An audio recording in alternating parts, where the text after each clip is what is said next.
s'abstenir dans cette vidéo. C'est la méthode la plus efficace sur le marché présentement. C'est comme vraiment la grosseur d'une allumette. Puis j'ai demandé à mon pharmacien, est-ce qu'il est quand même gros, ça ressemble à quoi? Il a dit, ah, je sais pas, c'est la première fois que je le donne.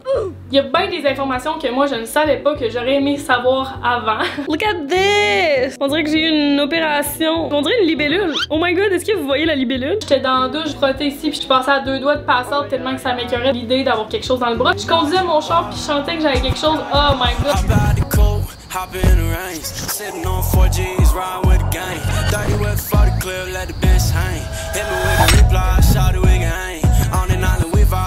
Ça part! What's up les chums? J'espère que vous allez bien. Aujourd'hui, on se retrouve pour une vidéo assez importante pour moi. En fait, on parle de contraception, mais plus précisément de l'implant contraceptif.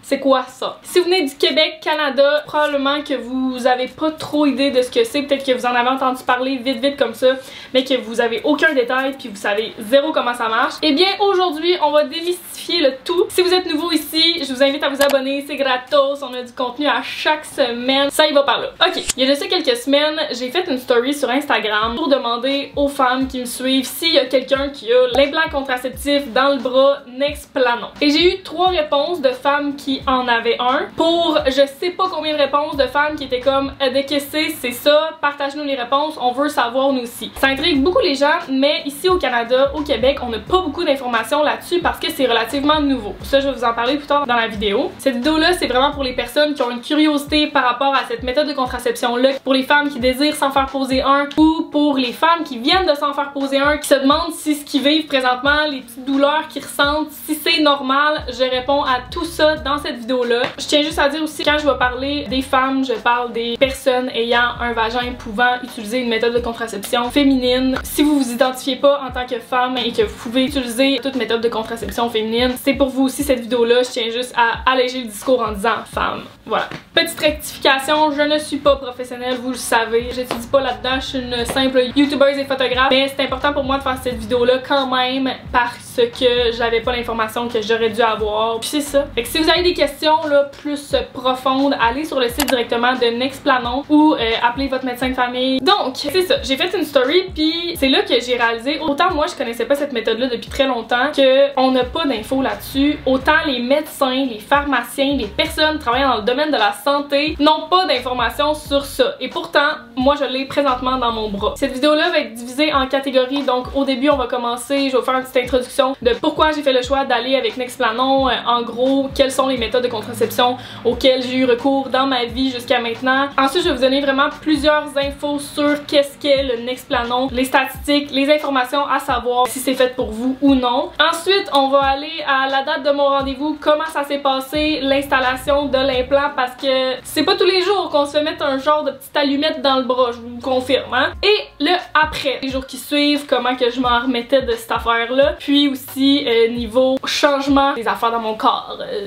Voilà. Ok, fait qu'on y va. Premièrement, je tiens juste à dire que les méthodes de contraception, c'est un choix personnel. Ce qui va faire à moi ne fera pas nécessairement à toi. On est toutes faites vraiment différentes, puis en aucun cas, cette vidéo-là sert à vous inciter à utiliser Nexplanon. C'est juste de vous donner les informations que je trouve qu'on n'a pas assez, puis je trouve ça vraiment plate, parce que juste même moi, quand j'ai appelé mon docteur pour demander est-ce que je pourrais prendre Nexplanon, elle était comme ben oui, absolument rien pour me rassurer. Après ça, quand que j'ai décidé parfait, je vais faire Nexplanon, je m'en vais à la pharmacie, il faut aller chercher. Puis j'ai demandé à mon pharmacien, j'ai dit ah puis est-ce qu'il est quand même gros, ça ressemble à quoi, tu sais. Il a dit ah je sais pas, c'est la première fois que je le donne.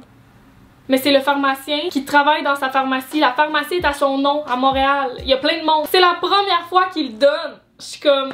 Il n'y a absolument rien pour me rassurer. Il y a bien des informations que moi je ne savais pas, que j'aurais aimé savoir avant ou que j'aurais aimé savoir tout court, parce que même après la procédure, il faut que tu fasses attention à certaines choses, puis moi je me suis comme rien fait dire puis pas donné ces informations-là. Voilà. C'est ça, au niveau de la contraception, je trouve que c'est super important d'en parler parce que moi je côtoie beaucoup de femmes qui eux n'utilisent pas de contraception, ce qui est complètement correct. Il faut respecter ça à 100%, qu'une femme ne veuille pas se mettre des hormones, tout ça, mais je trouve ça important d'en parler parce qu'il y a une femme sur 3 qui va avoir à subir un avortement au cours de sa vie. Fait que c'est quand même des statistiques très lourdes. Et avant de juger une méthode de contraception, c'est important de faire le test pendant au moins 3 mois. Souvent, les gens vont dire « Ah, moi, après 2 semaines, la pilule, ça me faisait pas, je l'ai enlevée, j'ai arrêté ça tout de suite. » Dans les premiers temps, dans les 3 premiers mois, tu sais, c'est un changement hormonal, il y a quelque chose de nouveau, notre corps, il faut qu'il s'habitue, puis on a souvent des effets secondaires qui vont finir par s'estomper, voire disparaître complètement après 3 mois. À moins que tu me dis « J'ai fait un arrêt de cœur, tout ça. » Tu sais, le best, c'est de l'essayer le plus longtemps possible. Donc, moi, j'ai toujours eu la pilule depuis que j'ai, je crois, 13 ans,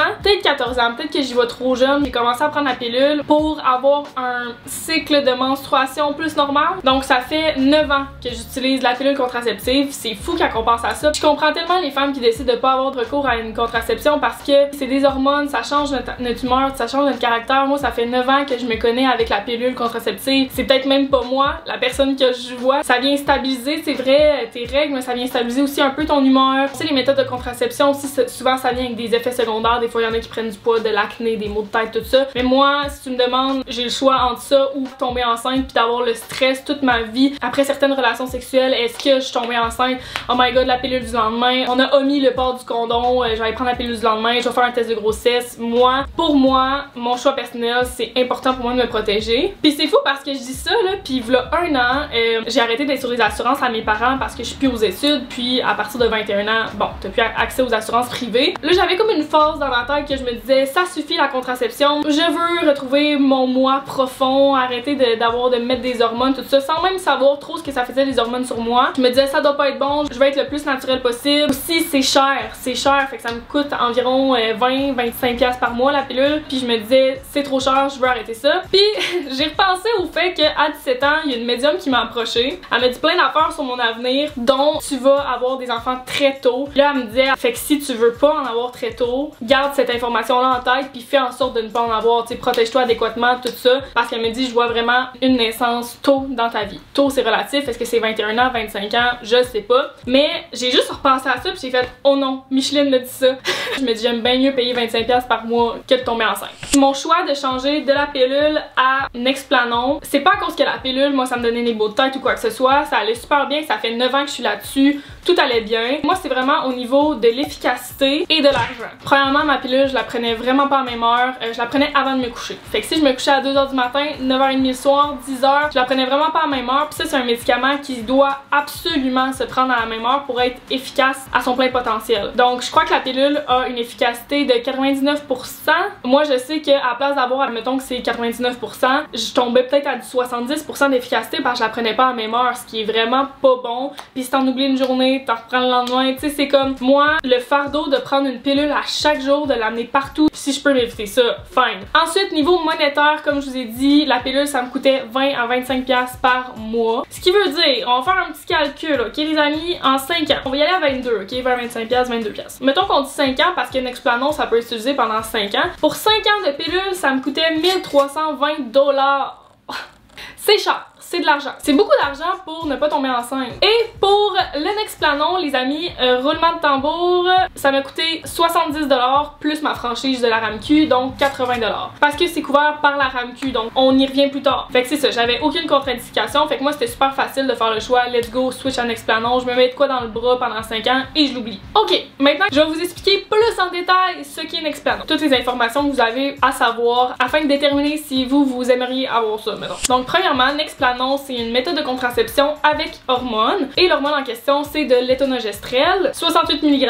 Regarde, je sais pas ce que ça veut dire, mais l'info est là. 68 mg. C'est une progestérone qui est super bien connue déjà. Qui est déjà utilisée dans certaines pilules et anneaux contraceptifs. C'est disponible au Canada depuis plus d'1 an. Ça a été accepté par Santé Canada depuis mai 2020. Par contre, contrairement à ce qu'on pense, c'est pas une méthode nouvelle sur le marché. Ça fait depuis plus de 20 ans que c'est en Europe. Depuis 2006 que c'est aux États-Unis. Et pour vous donner une idée, en Afrique, en 2016, il y a plus de 1 million de femmes qui se sont fait mettre Nexplanon à l'intérieur d'1 an. Donc c'est vraiment pas quelque chose qui est nouveau à travers le monde, mais c'est juste que Santé Canada, c'est super picky. On a des normes vraiment plus sévères en termes de santé en général, fait que ça a pris vraiment plusieurs années pour qu'ils testent eux-mêmes aussi. Oui, ils ont utilisé les statistiques Nexplanon, le fournisseur, mais ils ont refait leurs statistiques à eux-mêmes aussi. Donc c'est une méthode de contraception qui est efficace à 99%. C'est la méthode la plus efficace sur le marché présentement. ans. Donc sur des études, sur 1000 femmes, il y avait une demi-grossesse. Donc pour qu'il y ait une femme enceinte, il faut 2000 femmes qui aient Nexplanon. C'est plutôt rare, on s'entend. Tandis que la pilule, je sais pas c'est quoi les statistiques, mais il y a vraiment plus de femmes, un chiffre vraiment plus important. Puis même que Santé Canada, si je me trompe pas, ils ont fait eux-mêmes leurs études et c'était efficace à 100%. Donc sur je sais pas combien de femmes, ça c'est ma gynécologue quand je suis allée me le faire poser qui me dit ces informations-là, mais elle dit ça a été testé et pas une femme est tombée enceinte. Et là quand je parle de tomber enceinte, c'est pas avec le port du condom, c'est pas avec le retrait préventif, tout ça, c'est vraiment avec éjaculation interne. Donc c'est des statistiques assez bonnes. Puis ce qui est cool, c'est que c'est dans ton bras, c'est comme un peu le stérilet, t'as pas besoin de prendre pilule à chaque jour, fait que la dose va être là à chaque jour. La compagnie dit que c'est bon pour 3 ans, qu'il faut le changer à chaque 3 ans. Par contre, c'est testé au Canada, les statistiques tout ça démontrent qu'on peut l'utiliser pendant 5 ans. Donc au Canada, quand on se le fait poser, ils disent que pendant 5 ans, ça va continuer super bien de fonctionner, de libérer l'hormone pour qu'on soit adéquatement protégé. Adéquatement protégé, on l'a entendu pas mal dans le. C'est une petite réglette qui mesure 5 cm par 3 mm. Donc c'est comme vraiment la grosseur d'une allumette, c'est tout petit et c'est souple. Fait qu'il n'y a pas de danger là, que ça casse ou quoi que ce soit. Moi quand je suis allée me le faire mettre, j'ai dit y a-t-il des chances que ça puisse bouger? Elle dit non, une fois que c'est bien installé, que c'est bien mis, tout ça, il n'y a aucune chance que ça bouge. À moins que tu fasses un accident de char puis tu perds la moitié de ton bras, mettons.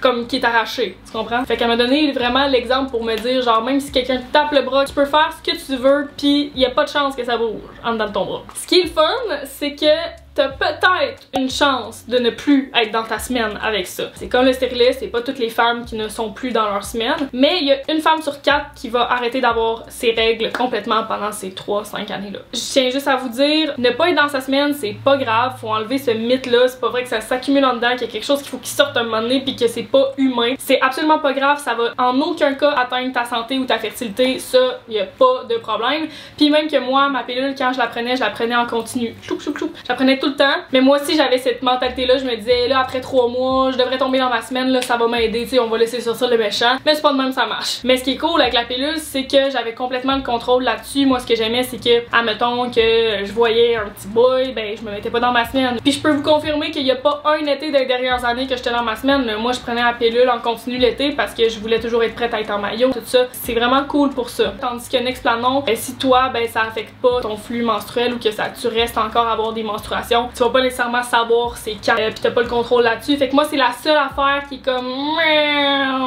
c'est poche, mais c'est pas grave, regarde, c'est un mal pour un bien. Ok, j'ai chaud man, il y a tellement d'informations. Docteur Axen. Donc, les effets secondaires principaux, ça va être des segments non prévus au début. Moi ça m'est arrivé. Moi je me suis fait poser le 13 janvier. Le 14 janvier le matin, j'avais des saignements, je suis tombée dans ma semaine, puis une bonne semaine. Ça a duré 7 jours. Le 5 février, 2 semaines après avoir déjà été dans ma semaine, ça a juste duré une journée de saignement. Fait que c'est vraiment not that bad, mais c'est un peu poche. Donc c'est ça, t'as une chance sur 4 de ne plus avoir de règles ou que très peu. Mais c'est ça, la majorité des femmes vont avoir un changement important dans leur cycle menstruel. Même si t'as plus de règles, peut-être que tu vas en avoir aux 3 mois, aux 4 mois, peut-être que tu vas faire du spotting une fois de temps en temps. Tu sais, comme moi, je l'ai été une seule journée, puis le lendemain, il n'y avait plus rien, nada, que dalle. Fait que c'est vraiment incertain. Ensuite, comme toutes les méthodes de contraception, ils vont te dire que tu peux avoir des maux de tête, une prise de poids, de l'acné, tout ça.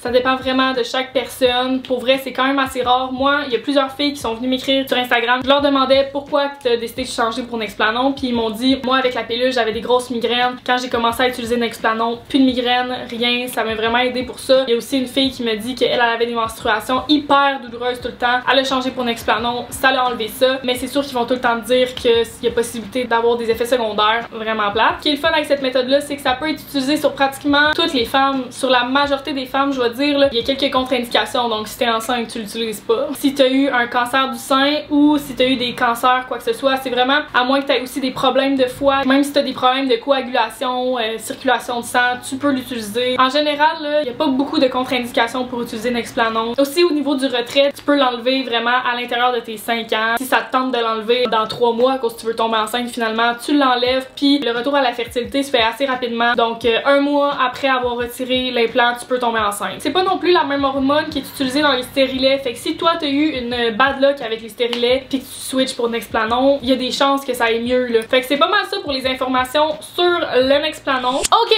là on est rendu à mon rendez-vous, à l'insertion. Ok, fait que là je vais vous mettre des footage de moi avant d'aller à mon rendez-vous. Je vais vous en mettre aussi de après mon rendez-vous, tout ça, comment je me sentais. Donc voici comment je me sentais avant mon rendez-vous. Bonjour!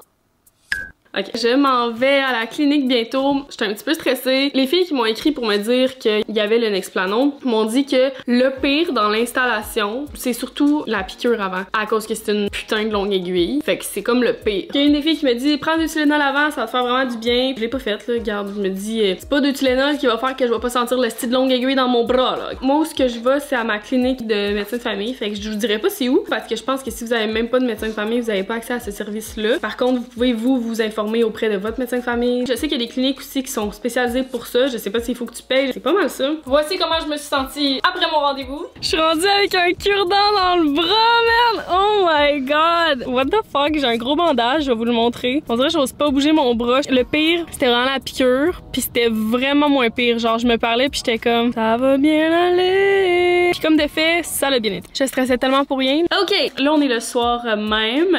Niveau douleur, ça va. J'ai pas mal. Je sens qu'il y a un petit quelque chose. Dans le fond, la fille m'a mis un bandage. La médecin. La gynécologue me dit si c'était de moi, je mettrais pas ça parce que le bandage il fait bien trop peur pour ce que c'est. Elle dit c'est vraiment trop intense pour ce que c'est. Fait que je vais vous montrer à quoi ça ressemble mon bras présentement. Voilà. Donc voilà, ça c'est le bandage. À date, j'ai que des points positifs à dire. C'est si simple. J'ai enlevé mon bandage.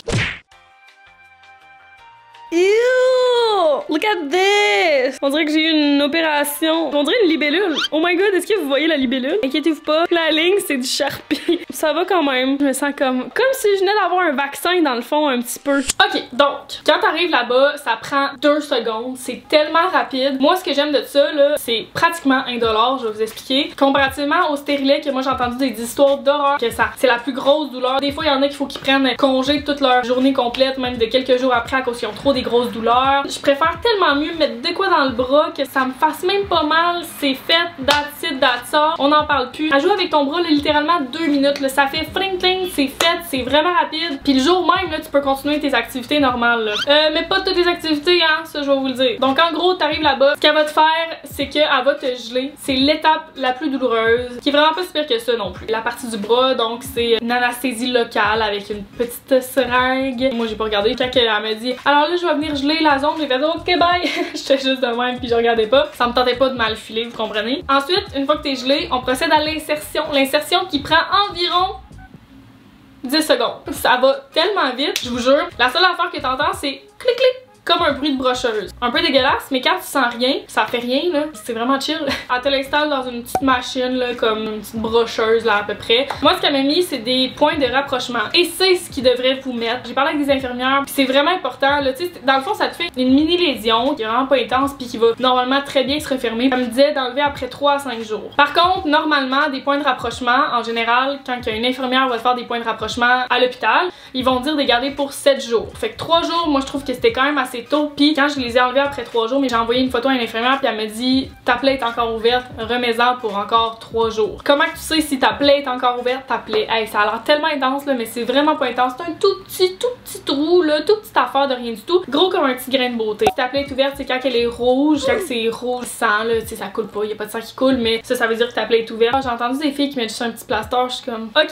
peut-être c'est quelque chose qui se fait, mais même moi quand je parlais avec l'infirmière que elle a eu aussi Nexplanon, elle dit c'est super important les points de rapprochement. C'est quand même une petite plaie, tu sais, c'est le genre de plaie que normalement à l'hôpital, quand t'as ça, ils vont te mettre des points de rapprochement. C'est important que ça cicatrise bien, tu sais, pour pas qu'il y ait d'infection à l'intérieur. Fait que si après 3 jours, t'enlèves ton petit bandage, puis que souvent c'est encore un petit peu ouvert, que c'est pas complètement cicatrisé, va à la pharmacie, t'acheter des petits points de rapprochement, mets-toi-en 2, chloup, garde ça pour 2 jours, puis c'est parfait, le tour est joué. Donc c'est ça. Et ils te mettent un gros bandage de compression, qui ça est important de garder pour 24 heures. Ce que j'ai pas fait, parce que moi la fille elle me dit, donc là, tu te mets un gros bandage, t'inquiète pas, ça fait plus plus peur qu'autre chose, mais si c'était juste de moi, je mettrais même pas ça. Fait que là, moi, je me suis dit, ah, ben là, c'est pas important. Elle dit, tu sais, c'est un peu plus pour te rappeler de pas prendre ta douche pendant 24 heures. Fait que là, j'étais comme, ah, faut pas que je prenne ma douche pendant 24 heures. J'aurais aimé le savoir avant, parce que j'avais les cheveux tellement gras, puis le lendemain, je travaillais au Simons. Moi, je l'ai enlevé après 5 heures à peu près pour montrer à ma soeur qu'est-ce que j'avais sur le bras. Fait qu'à ne pas faire. Ils vont te donner aussi une user card, la fiche du médecin. Donc, une petite carte Nexplanon, je sais pas si vous pouvez bien voir, là, avec le nom de la patiente, la date de l'insertion, dans quel bras qu'ils te l'ont mis, puis la date limite du retrait. Donc, moi, c'est en 2027. 2027,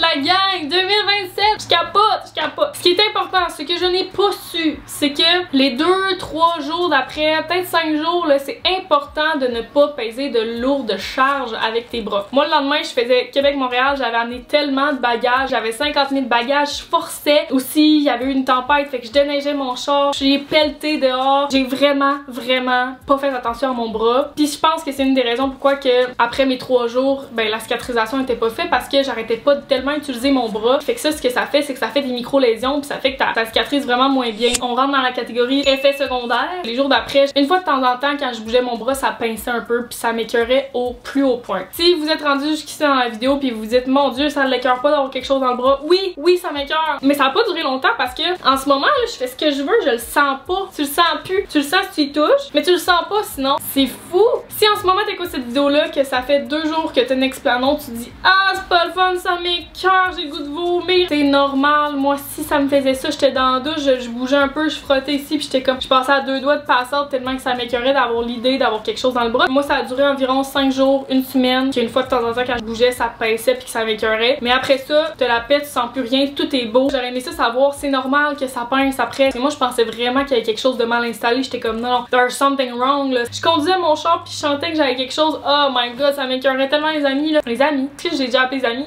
Malaise. Est-ce que je suis prof de maternelle ou youtubeuse? Ok. Mais ça a pas duré longtemps, puis pour vrai, c'est beaucoup plus mental qu'autre chose, là. Je comprends tellement que vous trouvez ça dégueulasse. C'est dans le bras. C'est pas comme, mettons, le vagin, il y a un trou. C'est fait pour avoir des choses, des fois, à l'intérieur, ok?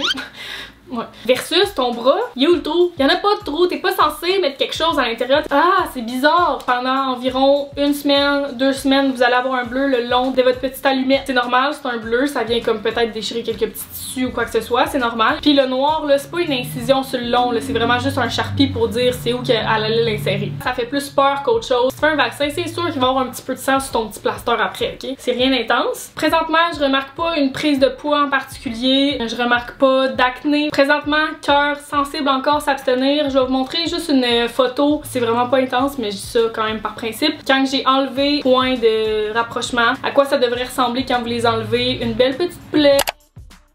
Puis aujourd'hui, c'est complètement refermé, là. Il y a une mini cicatrice, c'est un petit point, là. On s'en fout. Hey, c'est tout.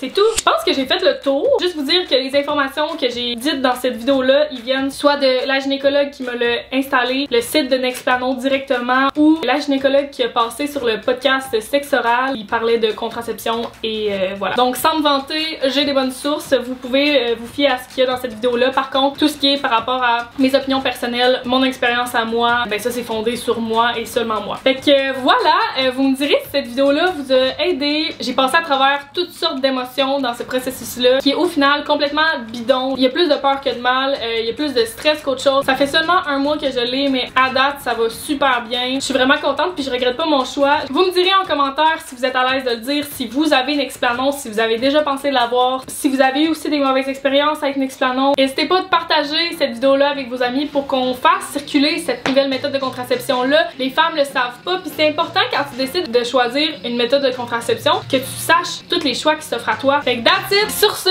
on se dit bisous, bye!